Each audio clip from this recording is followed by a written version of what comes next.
So Marvel's mutant god dies, and it's amazing. Check this out. I'm really excited to see how you guys feel about this whole thing. Let's check this out.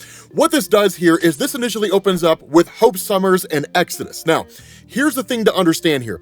By the time we get to the end of this first little tidbit, we're gonna have to do a bit of an explanation about Hope Summers to understand why all of this matters. But what it does is it opens up with Hope Summers and it opens up with Exodus, the two of them working side by side. And what ends up going on is they're basically launching an attack of sorts by effectively taking out any and everybody who's considered to be competition or effectively standing against the power of the Diamond Sinister group, right? Because remember, what's going on in Citizens of Sinister is you effectively have a religious civil war. That's really all this is, right? You've got the diamond-headed Sinister who all these folks like Hope Summers initially served and then ultimately defected from. And then you have the Mother Righteous, right? So the versions of Sinister with the hearts on their heads, basically all the Nightcrawlers is really all they are.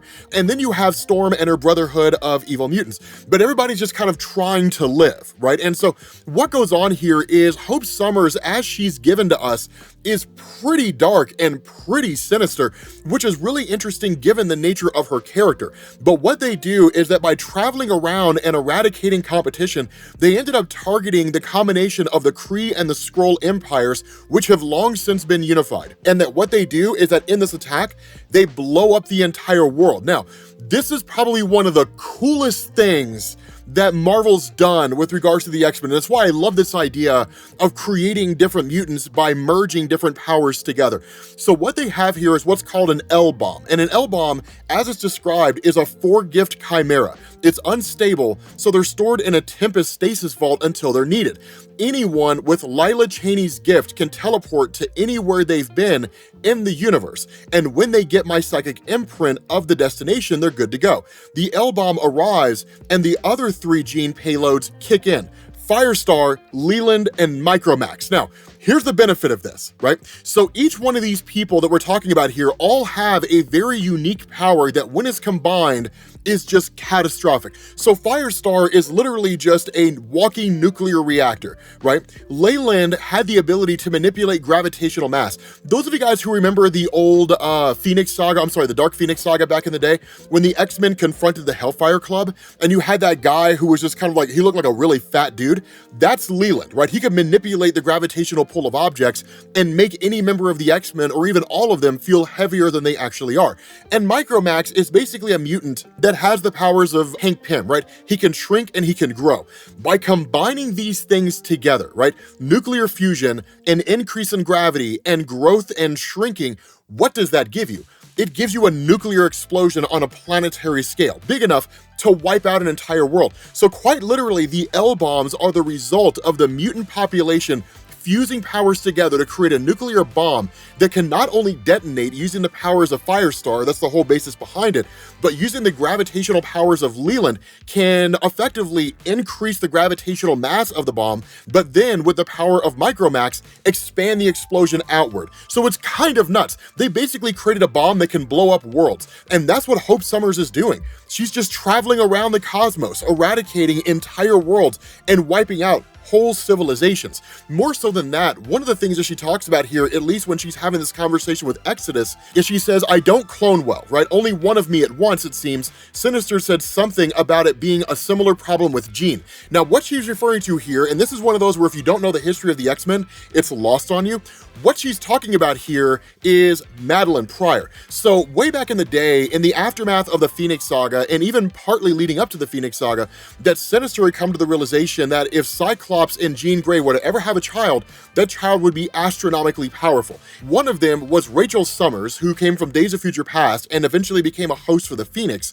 And the other is kind of Cable, but not really. I say not really Cable because the attempt of Sinister with cloning Jean Grey came as being Madeline Pryor, but she lacked all the powers of Jean. But the result was that when she and Cyclops basically banged, they ended up producing Cable. And so effectively the genetic potential of Jean and Cyclops came to bear when Cyclops and Madeline Pryor, the clone of Jean, ended up procreating, because Cable's one of the most powerful mutants to ever exist. You don't see it all that often because the techno-organic virus is constantly eating away at him, but Strife is the clone of Cable, and Strife is a beast. This guy's an absolute hoss, right? It's nuts. But it's one of those cool things because she says, my discarded bits can synergize with all the duplicates of my old crew and keep the Resurrection Industrial Complex ticking over. True resurrection isn't quite as important now that we've got the cloned vats, but the clones are not OG Krakoa. We're just a superior method. Now, here's the thing to understand about Hope Summers, and this is when we kind of have to get into a little bit of her history, right? This is why she's so important here. So wind the clock back to the aftermath of House of M in Marvel Comics, right? The Scarlet Witch takes away 98% of the mutant population's powers. At that point in time, there were only 198 mutants on Earth, and no new mutants were being born, right? That was basically it. What ended up happening is Marvel wrote a story called Messiah Complex, which we have covered, and you'll find a link to it pinned in the comment, where we ended up finding out that there was a girl that was born in, I want to say Anchorage, Alaska. I can't remember off the top of my head, but we never found out her real name because her parents were basically killed. What ended up happening is that it was a mad dash by multiple groups. William Stryker and his Purifiers, right, the religious fanatics that want to kill mutants, they were hunting after this little girl. Sinister and his Marauders were hunting after this girl, and so were the X-Men. We ended up finding out Cable was the one that got to her ahead of time, and Cable basically ended up rescuing this girl. But the cool thing is that Hope Summers is the first mutant born since the events of House of M. The reason why that matters is because she was kind of like the Messiah, because after Hope Summers came along, other mutants started being born again. And so for whatever reason that almost follows a kind of religious fervor, people view her as the mutant messiah. That's where she got that name from. But basically you ended up learning that what Hope Summers can do is copy the powers of any mutant around her, and there is no upper limit. So she's astronomically powerful. She can copy the abilities of reality warpers, Omega level telepaths, the whole 9 yards. There's no cap there. And so I want you to keep that whole mutant messiah bit of history in the back of your head, because it'll become important here in a minute. But one of the issues that they have is that while they can't duplicate her, her ability to synergize the powers of everybody that's on her crew, that comes from just her inherent abilities, right? Her inherent powers. The problem with this is that Sinister, the Red Diamond Sinister, is still among their ranks. And what he reveals to them is what's called Rasputin IV, which is basically the perfect mutant that has been built by Sinister using a multitude of powers. Now, the cool thing about Rasputin IV is she is arguably one of the most capable mutants that we've ever seen in Marvel Comics. She's not all powerful, right? The nature of her character, or at least the nature of her abilities, by having 5 different powers planted inside of her, she has the osmium metal skin of Colossus. She's got the intangibility of Kitty Pryde, right? She has the super strength that comes with Colossus as well. She's got the force field of Unis the Untouchable. She has the healing factor of X-23 Laura Kinney, and then she's got the telepathy of Quentin Quire. So she is wildly powerful, right? She's really capable in what she can do. And so it's one of these moments where when she displays her powers, one of the things to remember is that when we covered the first issue of Immoral X-Men, the only way the Council would keep Sinister alive is if he kept producing more and more powerful mutants for them. But in his statement to them about Rasputin IV, what he says is, this is it, right? There's no possible way to give a person 6 powers. This is the maximum that I can possibly offer. And in doing so, effectively seals his own fate. He basically tells them, I can't do anything more for them or more for you guys. And so in essence, it's like, well, then we have no more use for Sinister anymore. This guy's gotta go. And so Sinister picks up on that relatively quickly, right? He picks up on it pretty fast and comes to this realization that his days are numbered and it's only a matter of time before they kill him off. And so jump back to Hope Summers alongside Exodus. Now, Hope Summers, unlike her regular counterpart, right, the one that came before her, this one is truly a clone. And because of that, the kind of messiah viewpoint that people have of her has gone to her head. She's become power hungry and just sort of a warlord. And so going through and just eradicating all these different races, what ends up happening is effectively her powers are shut off and she's left for dead, right? Like she's been duplicating the power of Exodus, and Exodus is now shut off her ability to access his powers. And he says, like, I am not with you. You are just a girl with a gun. You are of no more use to the council or your church. I am the church, and the church is bigger than you. A Messiah's purpose is to inspire a church, to pray that one day they will return. That a Messiah is with us diminishes them. It makes true faith impossible. For who could truly believe in such a petulant, childish girl? You are of more use to us dead than alive. And he basically leaves her there on that world, and she is ultimately killed by the Chitauri forces that she's been trying to wipe out. Now, here's a really important thing about this. This is why I said I want you to keep that kind of religious perspective of Hope Summers in the back of your head. When the mutants started coming back into existence as a result of seemingly the birth of Hope Summers, Exodus viewed her as like her most loyal religious follower. He saw her as a messiah, not a god, but as a messiah, the second coming of the mutant population. And so he has been loyal to her resolutely since she first popped up on the scene and the two of them encountered each other.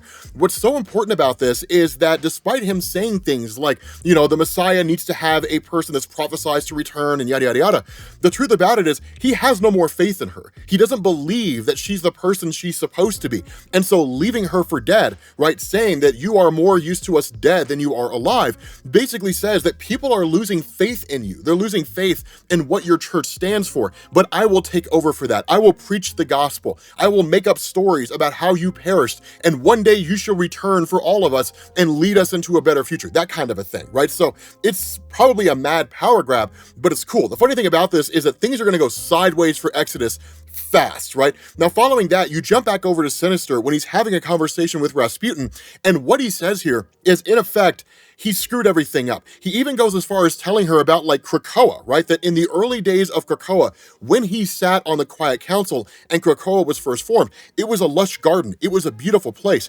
And in his mad dash for power, in his desire to control everything, right? To conquer all existence, that he set the universe onto the path that it is now. Because remember, when it comes to Sins of Sinister, what he had secretly been doing was planting his own influence or his own kind of backdoor, so to speak, in the minds of every single X-Men that was resurrected. So when the time came, he could seize control of them. And he did, right? For a time, he had total control of the X-Men and was leading a full-scale conquering of the world. But over time, the X-Men started to rebel against his influence. And the result is that they ultimately turned on him, leading him to where he is now. If he has no use, they kill him off. And so if for no other reason than self-preservation, what he does is he tells Rasputin IV that their mission now needs to be to quote-unquote fix the universe, that he knows a way to do it and he needs her help to achieve it. And she ultimately joins him. Now, what's so cool about this is that on this quest that they have to basically reach this place in the universe where they need to attain this kind of artifact or this tool in order to save everything, that what they do is pass through all these crazy and somewhat wonky locations, right? These places that are kind of dark and kind of screwed up at the same time, but it's really just sort of the aftermath of everything that's been going on. Because by the time this third issue picks up, 900 years have passed. Remember, Sins of Sinister takes place in 3 phases. All the number 1 issues, so Immoral X-Men, Nightcrawler, Storm, and the Brotherhood, those are all year 10. All the number 2s are year 100, and all the number 3s are year 1000. So we're 900 years later, and they're no closer to finding this artifact than they were when they first started. But what they end up doing is coming across what's referred to as an Exodus world. And that what ended up happening is that following Exodus, basically taking out Hope Summers and kind of rallying the entire religion around himself, things transpired exactly as you thought they would.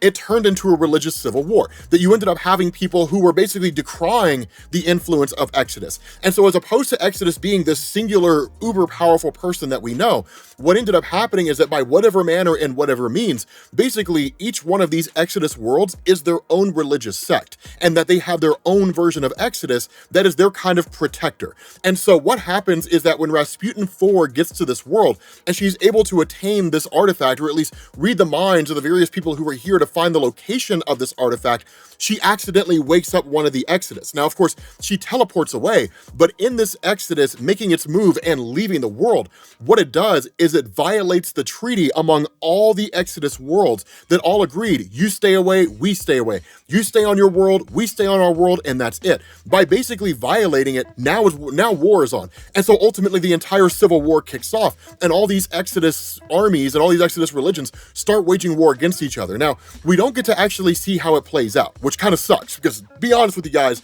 Exodus is an Omega level telepath. I would love to see how a civil war among the religious groups led by different versions of himself would all end up coming into conflict with each other and how it would turn out. I feel like that was a huge missed opportunity, and maybe Marvel brings it back at some point in the future. But we end up basically following Sinister and Rasputin as they make their way forward trying to locate this artifact. As they pass through different points in this universe, we learn different things. Kitty Pryde, for example, is no longer the young, jovial, fun member of the X-Men that we grew up with with reading Chris Claremont's run. Now she's literally a space pirate, just like traveling around the universe and just wiping out entire groups, like pillaging and plundering and all that kind of stuff. We end up finding out that at some point along the line, Ilyana Rasputin, the younger sister of Colossus, with the power to manipulate magic, she had tried to bring the demonic realm of Limbo into the universe and was unsuccessful, but it left these kind of holes, right? These sort of portals in all these different places around the universe, and different versions of Colossus all stand guard in front of these portals, annihilating anybody who tries to enter. It's kind of cool, right? It's really, really awesome the way this whole thing has happened. But once we follow them to their destination, they end up finding the artifact, the very thing that they were looking for. And Sinister, as he kind of talks to this girl, sort of muses with himself and saying, like, this is the thing that will fix our problems. And so when he sits down and listens to it, it's a message from destiny. Right now, here's the thing. Once we get to oh my God, Nightcrawlers, right? Nightcrawlers number 3, basically the conclusion of Sins of Sinister, you're gonna see just how far-reaching the precognitive abilities of Destiny are, because she basically set in motion events that were guaranteed to have this one particular outcome. And it's because of this one thing that the X-Men did at the very beginning of Sins of Sinister, when they shot the Juggernaut into space. Because of that one thing, it all comes home to roost, right? It's one of the coolest things. It's one of the coolest moments in Sins of Sinister, right? But literally in her message to Nathaniel Essex, right, to Sinister, she says, I stole your lab with Storm, Stellaris, and the Iraqi. If you're listening to this, they will have hidden it again when I tried to reset the universe. This will be because Raven is dead. And if Raven is dead, oh God, I hate myself. She would hate me for this. Nathaniel, if you get back your Moras and you return to the past, come to me. I will join you. Now remember, just kind of reiterate here, the Moira McTaggart's, right? Moira McTaggart's power is that whenever she dies, the universe resets. And so when Storm and the Brotherhood realized that was the case, they stole the Moiras from Mr. Sinister so he couldn't kill one, reset the universe, give himself all the information he needs to know to understand how to ensure that he succeeds this time around, right? To like keep things out of being a vicious cycle. So it's kind of a cool moment because she says, yes, I fought you. I didn't trust you with your plans. And I also know it is impossible for you to trust anyone, but you must try now. I am trying to find a way to save Mystique. I see the future and there is only death for her. It's horrible. To see the woman you love torn asunder so many times, I know you can't understand. Your nightmare dimension was the longest path of her life, so I followed it. She beat the odds so many times, and I tried to be hopeful. No world is truly a hell with her in it. Now, if she's gone again, we must try again, and perhaps I can discern another route alongside yours.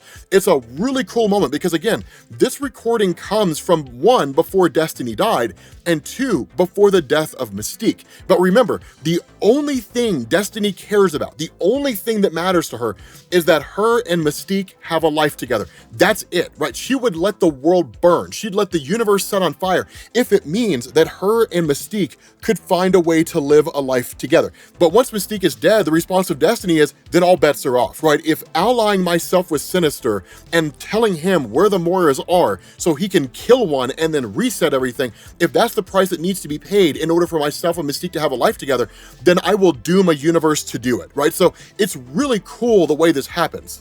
And so what she says is, she says, one more thing. I know your eventual goal is to transcend time and space to become a Dominion. You do not succeed. I know you'll think I'm trying to trick you, but this is your only hope, Nathaniel.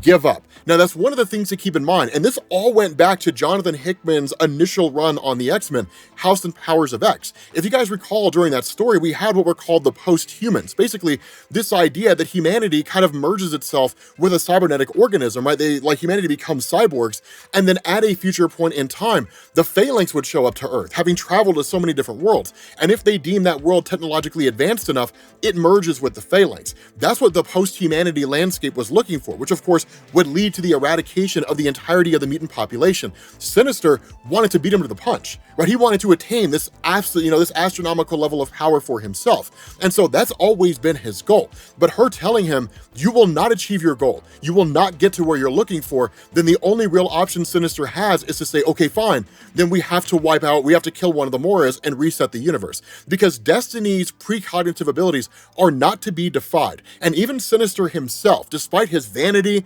despite his level of power, despite his lust for absolute power, even he knows better than to question what destiny tells him. And so when this conversation, or really this kind of message between Destiny and Sinister ends, that's when Rasputin IV shows up and realizes that Sinister's not going to save the universe. He's going to kill one of the Moiras and wipe it out. And her desire to continue living runs in direct conflict with that. Now, this is one of the things that I love about this, because if this story was written in like 1995, right, then she would have said, well, then let's find a way to reset everything, but let's make sure that I get back to the main Marvel universe. And they would have just rolled her over into the main Marvel universe, and she would have just had a role or established a role for herself going forward. Here, it's, nope, we're gonna blink this universe out. And if you happen to make it through, that's cool. But at the end of the day, like, she's fighting for her own survival as opposed to allying with Sinister and then trying to find a way to make it out alive. Now, what's really interesting about this is Sinister literally tells her, I gave you a whole host of abilities. I made you the perfect Rasputin, or the perfect chimera, right? You've got like 5 different powers. And he says, but there's one power that I never gave you. That's the power of flight. And so he literally jettisons her out of the airlock. Like, he shoots her out of the airlock and she's just stranded in space. She'll survive, but she's just stuck out in space, just floating out there seemingly for eternity. And then Sinister continues on his mission, where he ultimately ends up traveling to what is, by all standards of measurement, Earth. Now, here's the cool thing about this. It doesn't look like Earth. It looks like a giant fungal kind of thing. There's a reason for that, and that's actually covered in Nightcrawlers. It's a result of a guy named Dr. Nemesis, who's basically merged with all the fungi across the universe and has just kind of turned everything into fungus. It's weird, it's wonky, but when Sinister gets there, he encounters 2 people, one of whom is a Doombot, and the second is a robot version of Moira McTaggart. It's why he doesn't just kill her on the spot and then reset everything. But what he tells her is, our mission here, our goal, is to find a way in, to basically find these Moiras that were taken by Storm and her Brotherhood, kill one, reset everything, and call it a day. And this robot Moira is perfectly fine with it. She's like, yep, that's exactly what we need to do. More so than that, 1,000 years in the future, Emma Frost, with her traditional diamond form, she's no longer in her diamond form. I mean, she has it, but she doesn't use it. Instead, what ended up happening is she merged with a portion of the Crimson Gem of Sidorak. So she seemingly is kind of like an earthly avatar for Sidorak, the demonic entity itself, but she has this Sidorak diamond form, or the Sidorak stone form. It's cool because seemingly her level of power is astronomical. More so than that, she's informed by Beast, who again, under control of Sinister, that Sinister himself is still alive because they believed he had died. Right? In this 900-year period when he had just disappeared with Rasputin IV, they assumed he had just been killed. And whether it was due to their hubris or just the fact that they didn't really need him anymore, they never had a reason to go looking. They just didn't really care whether or not he was there because they never took him seriously enough to be any measure of a credible threat.